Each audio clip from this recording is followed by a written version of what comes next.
Hello everybody and a very warm welcome back to the workshop. My name is Thibaut Jaberg. I'm a violin maker and student here at the Swiss School of Violin Making. And today's video is going to be about doing some sound adjustment on the Cherry Wood Violin. That's the violin which I built in Graham Vincent's workshop recently. And there are still a few things I want to try out, to try and steer the sound a little bit and to try and improve the sound basically of this violin. So yeah, this video is going to be basically me taking you step by step through my process for sound adjusting a violin. So the first step for me would of course be to play the violin or to get somebody to play it for me so that I can get an idea of the sound.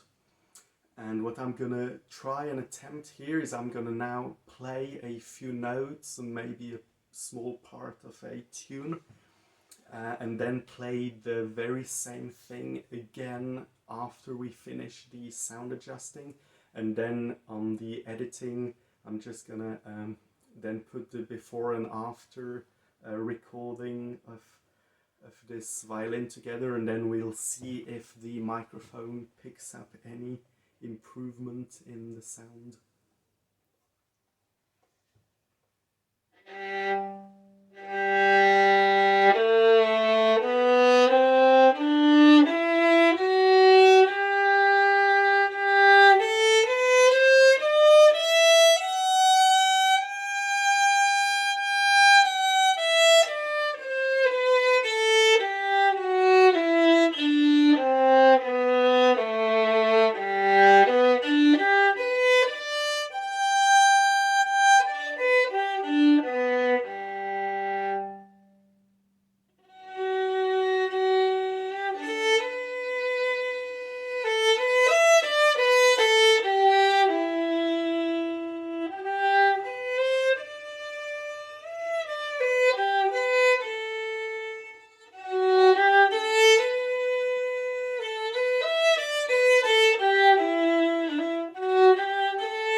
Right. So yeah, and now at this point I would obviously then make up my mind about what I want to improve in the sound of the violin. And then of course I would go over to having a good look at the instrument.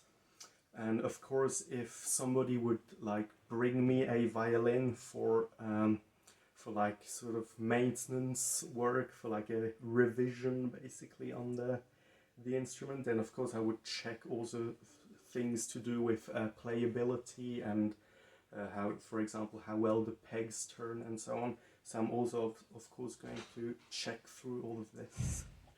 One thing I find is that it can be very interesting while doing sound adjustment is to have a reference instrument which you like the sound of and which you don't touch during the sound adjusting process. So here I have a violin of mine which I built in, it was 2022. And that's going to be my reference instrument during the sound adjusting process. So I am quickly going to play this violin now, so that maybe we can also get an idea of the sound through the microphone. So that's the sound of the reference instrument.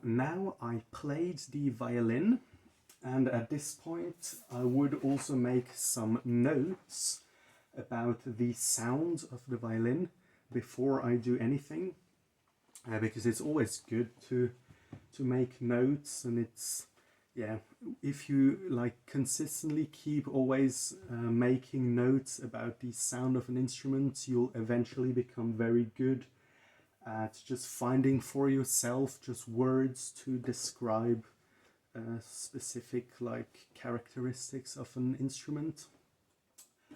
So yeah, what I wrote about the sound of this violin is, first of all, I think it does sound pretty good. I mean, I'm pretty happy with the sound, especially compared to my reference instrument back there. I think it's really okay. However, I have found a few things. There is still this very slight boxiness, like a sort of slightly what I would describe a hollow sound, especially on the A string. And I also detected a fairly strong wolf note around the note A. So basically on more or less every A up and down the fingerboard there is this wolf note, so this like very strong explosive like kind of response from the body, which then sort of collapses like and creates this sort of wolf note, which is not super ideal, especially when playing quietly. When trying to play a pianissimo on this violin, it's like very difficult, especially around the wolf note, but really just everywhere up and down the fingerboard across the four strings. It's fairly hard to play a good pianissimo. I recently used this violin at school here during chamber music lessons, and to play this in a string quartet, it's really fairly difficult to blend in and to have a nice response on a very quiet pianissimo. So that's something I want to improve. And yeah, that's basically it. That's what I wrote in my notes about the sound. And then next would be, I would check through the whole violin and look for things which are not right. And also I would try to search for answers to those problems which I found in the sound. So that's what I would do next, look through the whole violin, and that's what I'm gonna do now. And then I'm gonna switch the camera back on, and I'm gonna make my notes, and then switch the camera back on and check the notes and explain to you what I found here, basically. So here we are. I have now checked through the whole violin, and I made my notes, and I am just going to tell you what I found. So what I wrote on my notes is I found things about the string height over the fingerboard. I found that the bridge is bent. I noticed things about the position of the soundpost. I noticed that the pegs are slipping a lot. And I noticed that there are actually some slightly open seams between the front and the ribs, and also between the back and the ribs here in sort of the chin rest area and to the sort of basically left and right of the bottom block. So yeah, these are the things which will have to be addressed. So I'm going to go through each of those points in detail. So for the string height, I measure this with a ruler like this at the very end of the fingerboard, and I measure the distance between the fingerboard and the underside of the string, so basically how much gap there is between the string and the fingerboard. And here on the G string we have only about 2.5 millimeters, and on the E string I just measured it before, it looks like about sort of 0.7 millimeters or so, so it's like well below 1 millimeter. which is like far too low.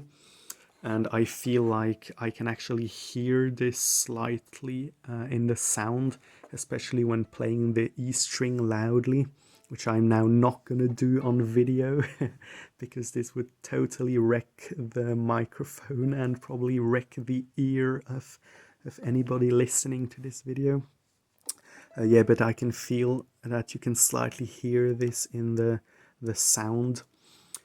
So this will have to be addressed by probably having just a taller bridge. And I think the reason why the string height is so low, so this is far lower than what I sort of like made the string height when I first made the bridge in Graham's workshop. But I think the reason why the string heights are now so low is because here in Brienz, like in winter, but especially now, it's very dry. The air is just very dry. And in Graham's workshop, the humidity in the air was very high. So basically what happened is that the front of the violin has shrunk, and so the arching has sunken down, and obviously the whole thing has sunken down, including the strings over the fingerboard. And then the bridge, I noticed that it is already bending back a lot.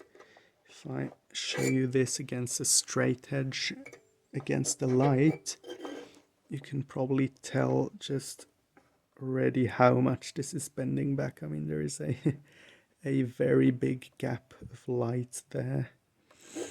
So that's really bad when a bridge bends down that far. It is bad for the sound, of course, because a lot of energy gets lost through the fact that the bridge is bent and doesn't get transmitted into the front. But also just for safety reasons. I mean, if you left that bridge on there, it probably, like in a year at most, this will probably already be snapped, this bridge. So yeah, I mean, I did make this bridge a bit too thin, and also the quality of the wood is not the best. It's like a very wide grained piece of maple and a very soft piece of maple. So yeah, that wood did not like being worked that thin. So yeah, this will definitely need a new bridge, and I also think it needs a different style of bridge to like improve the sound. Currently we have a sort of Baroque style almost of bridge, and I would like to try out a very classical bridge because I think this might suit the sound, or also just because I'm curious to find out how this cherry wood sounds with a very classical setup. And also, yeah, the fact that the bridge is so thin, I think, is quite a major reason why this violin sounds a bit boxy and a little bit hollow. So I think a new bridge is going to improve the sound a lot. The third thing which I noticed is the position of the sound post. And the sound post is actually currently very far in. So like I always measure the distance between basically the edge of the sound post and the outer edge of the bridge foot. So how far the bridge foot basically overhangs the sound post. And at the moment this is almost 3 millimeters actually. So that's like way too far in for a standard setup at least. So I'm gonna try and start out with a sort of standard bridge position, which would be for a standard setup as we do it here at school, it would be about 2.5 millimeters behind the bridge foot. So as you can see, the position here would be just right. And then about sort of 1 millimeter inside of the bridge foot, so having the bridge foot overhanging the sound post by about 1 millimeter.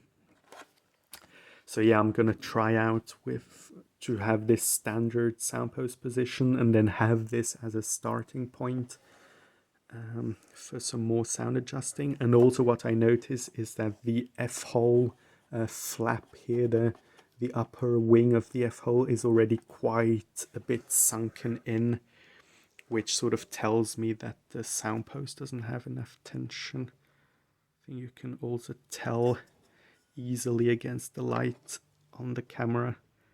I mean, the wing of the F-hole is like sunken in by almost 1 millimeter, which is not great for like the structural integrity of the violin. So this tells me that the sound post needs a lot more tension.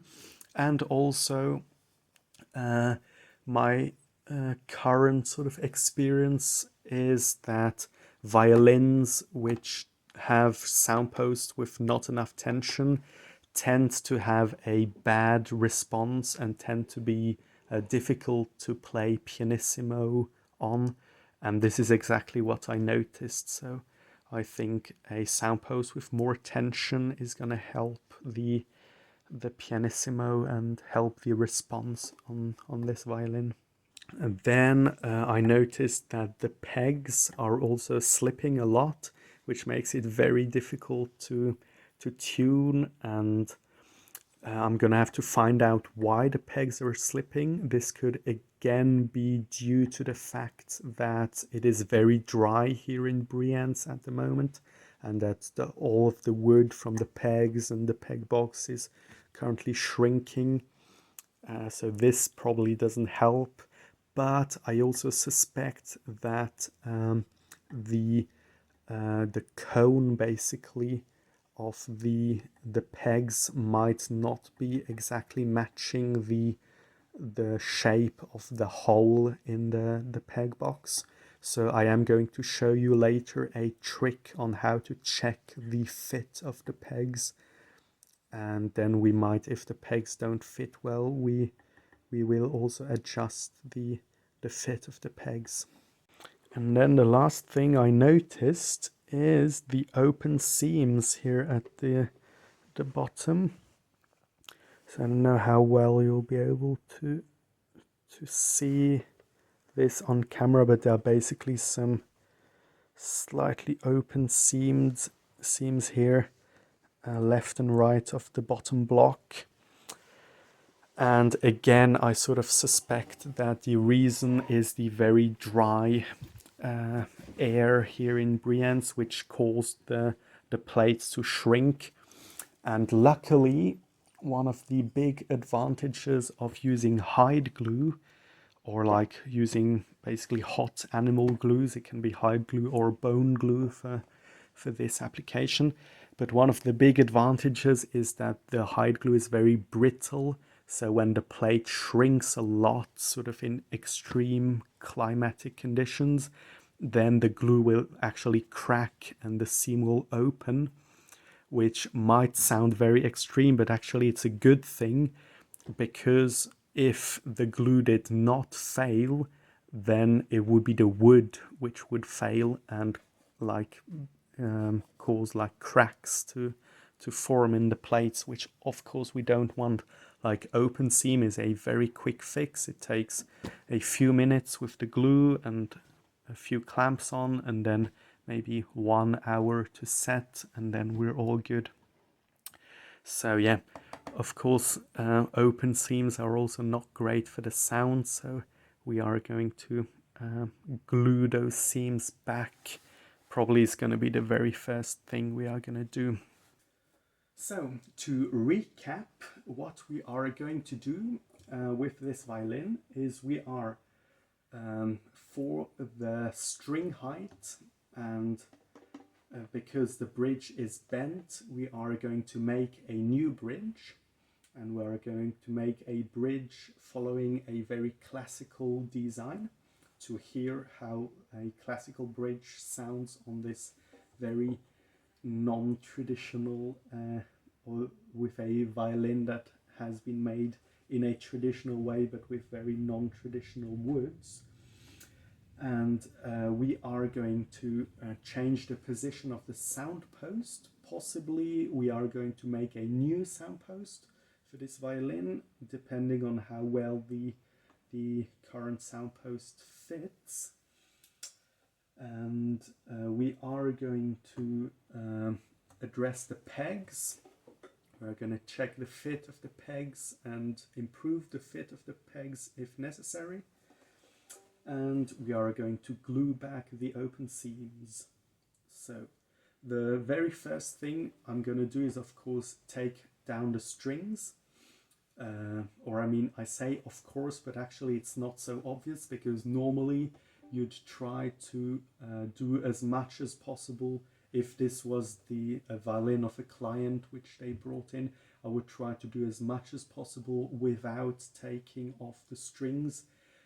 Because of course, if a violinist is used to their violin, they're gonna feel like the slightest differences, for example in the position of the bridge and so on, is all gonna make a difference to how they are able to play their violin. So you try to not change too much, or like to not change anything if possible, to sort of the sort of measurements and so on, which are going to affect the playability. So normally we try to do as much as possible without taking the strings off. And of course there are things which we have to do with the strings off. And in this case I'm going to decide to take the strings off. And if this was a customer's violin, what I would do before I take the strings off would be I would record and take notes of as many measurements as possible. For example, I'd very accurately measure the position of the bridge on both sides of the bridge, so that I can then place back the bridge, or perhaps the new bridge, in exactly the same position as it was before. I might even check things like the position of the pegs, or maybe ask the musicians if they have like a particular sort of position of the peg button, basically, which they like. I might even record the position of the tail gut, because sometimes the position of the tail gut can be used for sound adjusting purposes. So it might be something which is important to the client to have the tail gut in exactly the same position. And yeah, I would just record as many things as possible. But since this is currently my violin, and since I want to change a lot of things anyway, and I want to get a lot of the measurements to the school standard, I'm actually not going to now measure anything. I'm just going to take off all the strings and then basically start working on this new setup. So yeah, I'm actually going to do this now. I've got a protective piece of leather here so that the tailpiece doesn't make a mark on the top. And we're just going to take off the strings.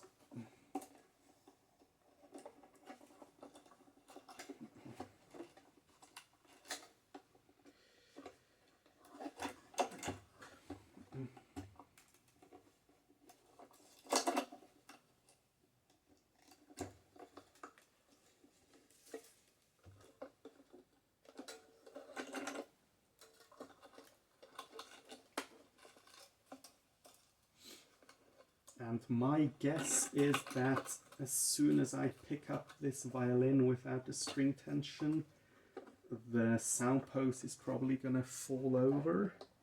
So we'll see if I'm right.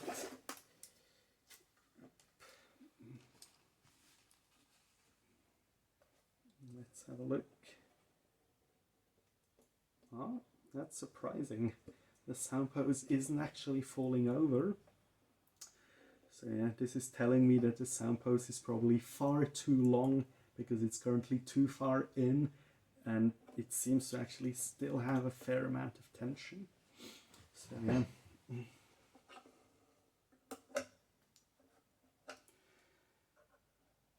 Right, you could technically mark the pegs and write which one is which, but actually it's very self-explanatory which peg is which, because they all have different lengths and you can easily check them against each other, and then you know that the shortest peg is the one at the top and the longest peg is the one at the bottom, and the two others in between.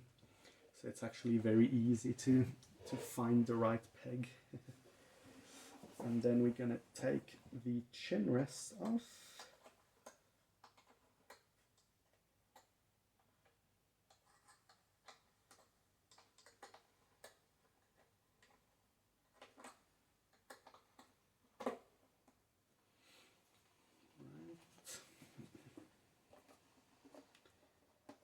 Ooh, the end pin has gotten fairly loose. I mean, not super loose so that it wobbles or falls out, but you do notice that the air is very dry here in Brienz. So yeah, that's it. I am now going to first glue back the seams, and then we're going to take it from there. So here we are. I already glued the first two seams that were open here in this section, and I've got one last tiny open spot here left to glue, which I'm gonna show you on camera how I do it. So it's actually very easy because it's just such a small spot, so I don't really gonna do anything in terms of like preheating the wood, except perhaps I'm maybe slightly, I've got a sort of an old butter knife which has been in the hot water now, and I'm just slightly poking this into the open seam just to slightly preheat the wood, but really it doesn't need much because it's such a small spot. And then I'm gonna put the glue so that the surface where I'm putting the glue on is flat, so that the glue wouldn't, in case I put too much glue, so that the glue doesn't like just drip into the whole instrument.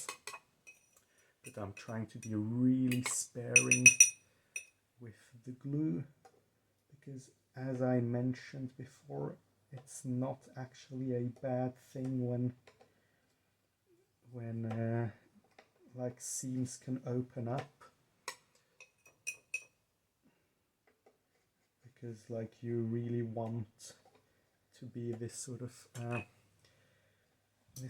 area which is supposed to fail in case of extreme climate, like extreme dryness or extreme humidity. And then I'm putting on I'm actually going to put them on the other way around so that I have them all the same way up.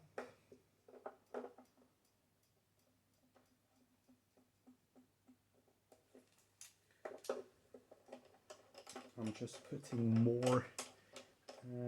more clamps on there than necessary, just to be very sure that nothing happens.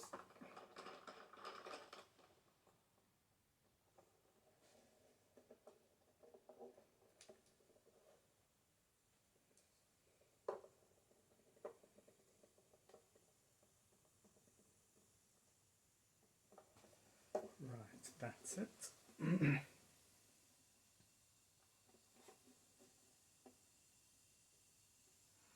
Just gonna clean off the excess glue with the warm but dry brush, so I dry it on my apron, because I don't want to get a huge amount of water onto the violin, especially when it's already varnished.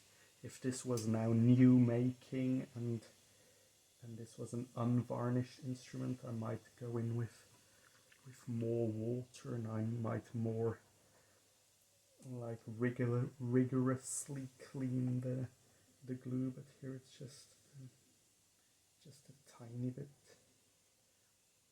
And also I have the edge of the violin patinated anyway, so it like the glue just basically blends in so I don't need to go crazy on cleaning this and risk to damage the varnish.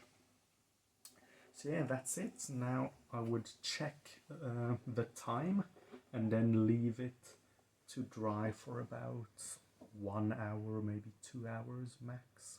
So while I'm waiting for the seams here to dry, I am already working on the pegs and checking that they turn smoothly. And one of the tests which I do is just I very lightly stick the peg into the peg hole and then just turn it just with 2 fingers, just very lightly turning it, and then you feel very well if the peg is round or not. That's one of the tests. And then the other test is to check whether the taper is correct, whether the taper of the peg is the same as the taper of the peg hole. And to do this, I lubricate the peg well with soap, which I already done now. And then I turn it quite quickly with quite a bit of force in the peg hole for a few seconds. And this creates friction and makes the peg warm up. And then I check the temperature of the peg against my lips. And then you can actually very accurately gauge whether the temperature is the same on the front and the back of the peg. And in this case it's good because I actually already now corrected the taper of all 4 pegs.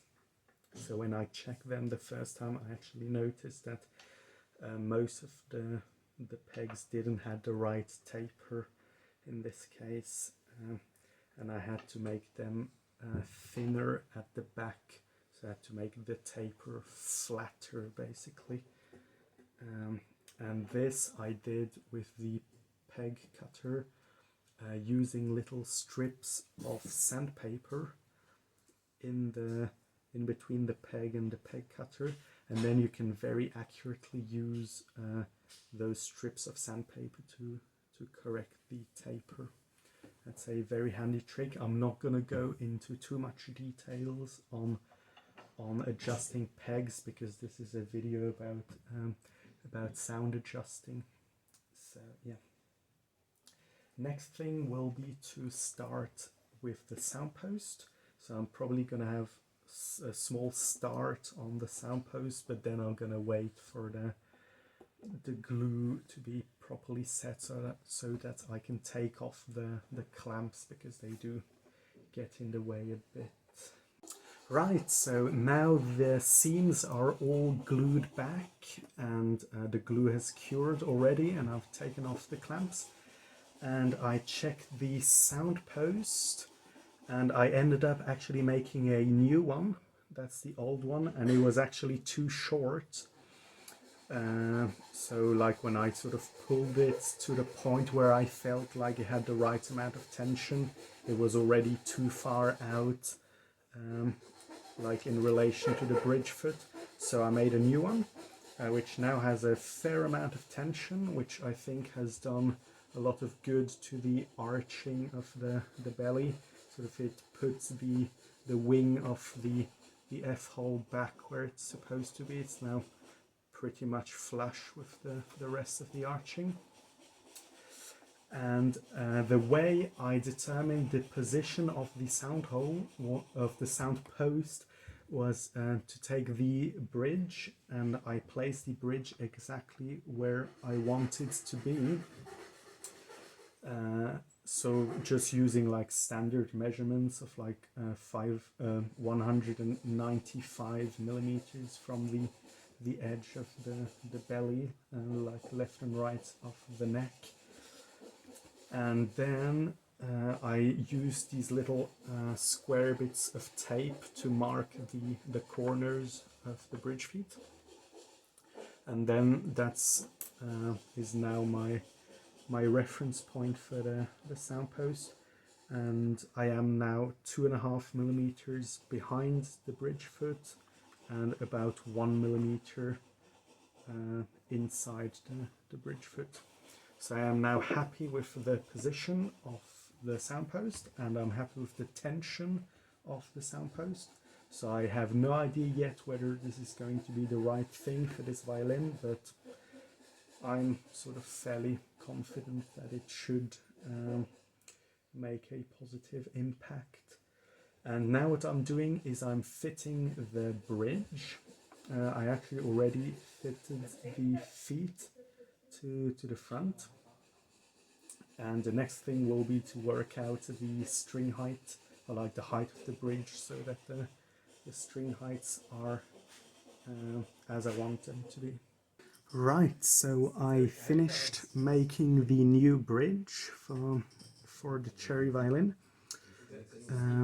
This is, so you can, that's the new bridge here, and you can see it's a fairly classical design, and that was the old bridge, which was more almost like a Baroque style bridge. And it was like, yeah, this very wide grained wood. I don't know if the camera focuses on that. I hope it does. You can see it's got really wide grain lines, and it was very soft wood, and you can probably tell if I hold the straight edge against the light there that it's already very bent. And I mean, this bridge is only like 4 weeks old, or not even 4 weeks old. So yeah, that clearly has to be replaced. And that's a new one. I generally do a little bit of back arching on my bridges, just to actually counteract the fact that they like to bend back. I don't know if you can tell this, that the straight edge slightly rocks on that. And yeah, so that is now a pretty standard bridge, how I usually do them. And actually now I am ready again to string this violin back up. And the setup will now be really to the standard of what I'm used to. So I will be able to really judge the violin a lot better.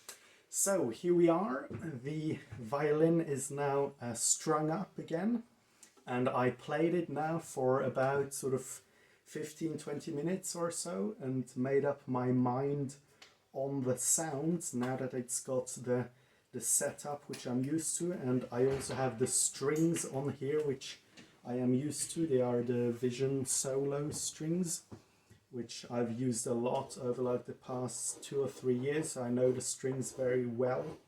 And I must say I am really impressed with how much the violin has improved.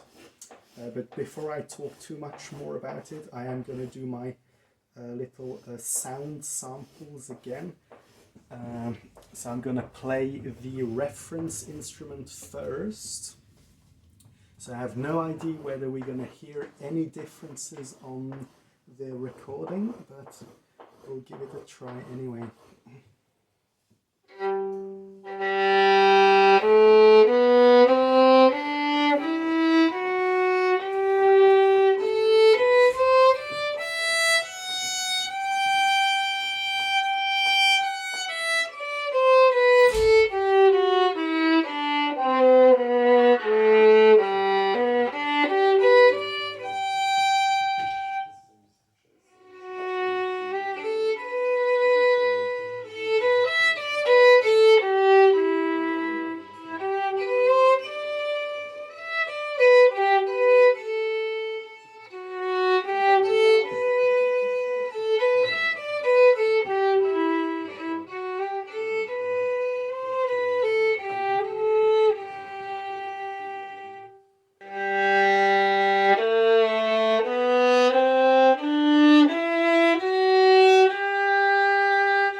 this is the Cherry violin.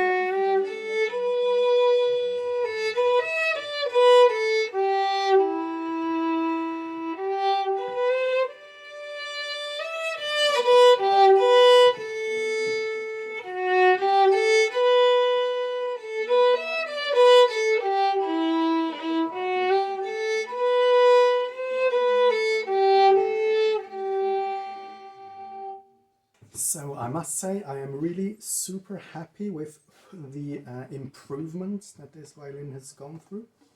I think it is easier to play, easier to get a nice sound out of it, and I think the response has gotten a lot better.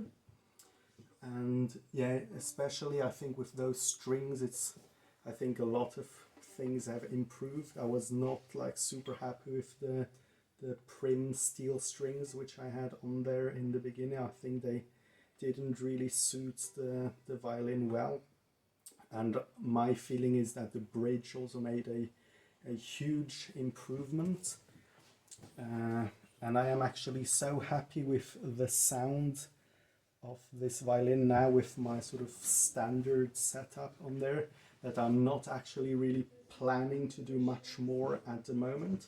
I'm just gonna play this violin some more.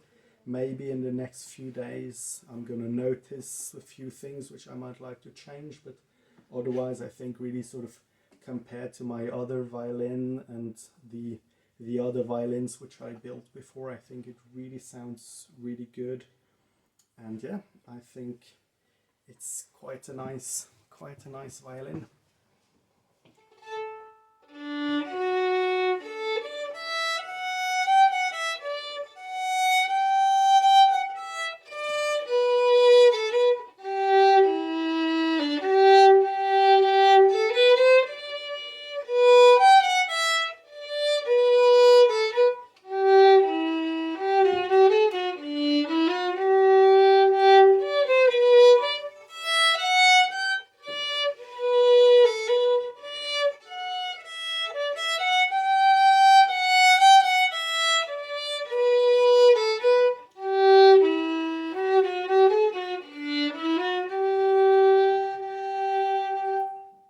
Right, so we are coming to the end of this video.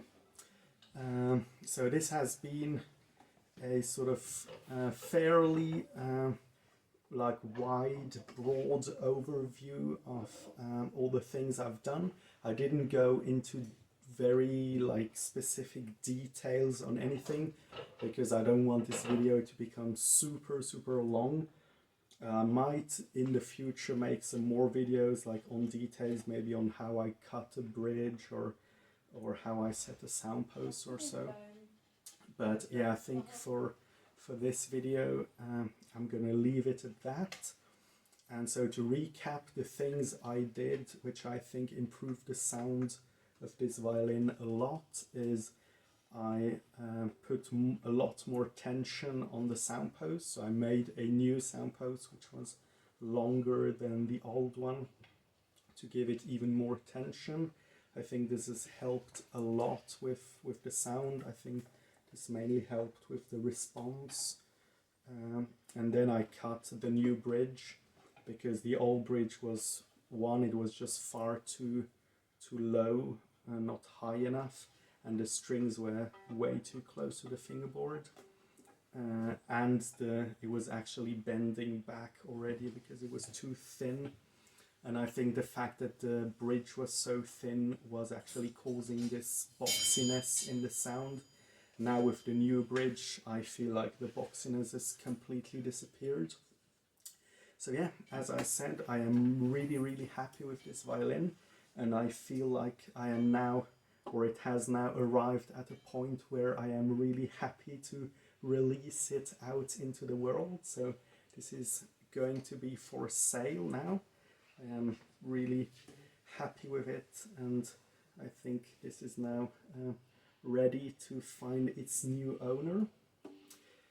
Yes, I am currently working on updating my website, so eventually, probably in the near future, this violin is going to be listed on the website. But yeah, in the meantime, if you're interested in perhaps buying this violin, you can just contact me. You can send me an email or just leave a comment below. I will put my email address in the description below the video. And so yeah, I hope you enjoyed the video. If you have any more questions on my techniques on sound adjusting or anything, then just leave me a comment. I will be really happy to talk to you all about techniques on sound adjusting. And yeah, otherwise I think I will see you in the next video. So take care everybody, and goodbye.